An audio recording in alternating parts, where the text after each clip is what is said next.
Have you ever just stopped to really listen, not just to music, but to the whole ambient universe around you? That constant hum of the refrigerator, the buzz of electronics, and even the distant murmur of traffic? Oh, absolutely. It's like there's this hidden symphony all around us that we rarely pay attention to, right? Exactly. And, it's kind of mind-blowing when you think about measuring all that sound. I mean, it's not as simple as slapping on a mic and reading a thermometer.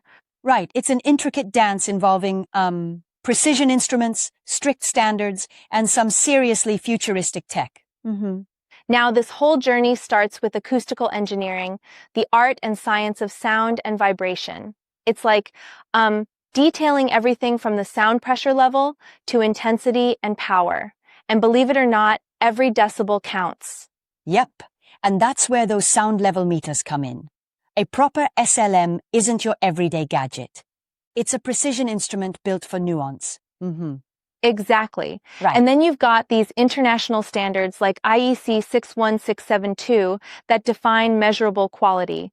It's about knowing the maximum permitted uncertainty of measurement, as in how much error can be tolerated. It's like setting a threshold between okay and really reliable. And the clever part is that these standards evolved from older Type 0s and Type 1s to the more refined Class 1 and Class 2.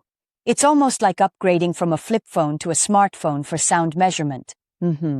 Precisely. And then there's calibration. This step is absolutely vital. Imagine if you skipped it. Your device could drift from wear and tear or even that accidental bump, and your measurements would become, well, completely unreliable. Yeah, definitely. Calibration is like taking your car in for a tune-up. Without it, you're not going to get the performance you need. And the process is kind of neat. You gather your gear, a sound level meter, an acoustic calibrator, maybe a barometer for those high-precision Class 1 meters, and let everything stabilize. Then, you carefully attach the calibrator over the mic capsule. Gotta be gentle, no twisting, otherwise you risk damaging that delicate diaphragm. Right. And then the calibrator spits out a known sound level, usually 94 decibels, though some offer 114 dB options. You run the calibration, and within, say, 5 to 20 seconds, your meter tells you if it passes or fails. Pretty slick. Absolutely. And a failure isn't something to take lightly. If it fails, you need to check the fit, the settings, maybe even contact the manufacturer or a calibration lab. Imagine making decisions based on faulty noise assessments in hospitals or urban planning. That would be a nightmare. And speaking of hospitals, sound measurement isn't just a lab exercise. It's applied in everyday settings. Think about how hospitals rely on proper noise levels for patient healing, or how meticulous calibration is crucial for accurate hearing tests. Exactly. And then shifting the lens a bit, acoustical engineering branches out massively.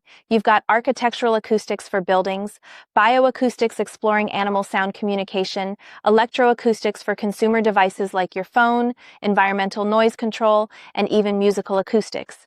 It's like sound is everywhere, and each field tailors the measurement to its needs. I love how it's not just about controlling annoying noise, but also about enhancing experiences, like designing a concert hall where every note tastes perfect. Totally. But here's a point I want to bounce back on. When it comes to background noise, if the sound source you're trying to capture is within 10 decibels of the ambient noise, you've got to apply a correction. And if the source is even quieter than the background, your data is basically unusable. It's a bit like trying to spot a tiny detail in a foggy photograph, right? Yeah, and that's why it's essential to either isolate the source better or wait for the environment to calm down a bit. Sometimes, the planning around these measurements really has to take the background into account. Now, here's where things get really interesting looking forward.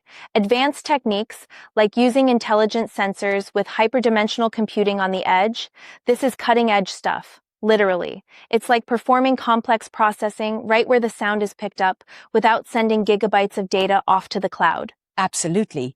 It's a major shift. Instead of relying on energy-intensive cloud computing, these edge devices can analyze audio in real time with ultra-low power consumption. Imagine gunshot detection systems or even machinery monitoring that adapts on the fly. Yeah, it's like mixing fast. Fourier transforms for frequency analysis with convolutional neural networks for pattern recognition, and then sprinkling in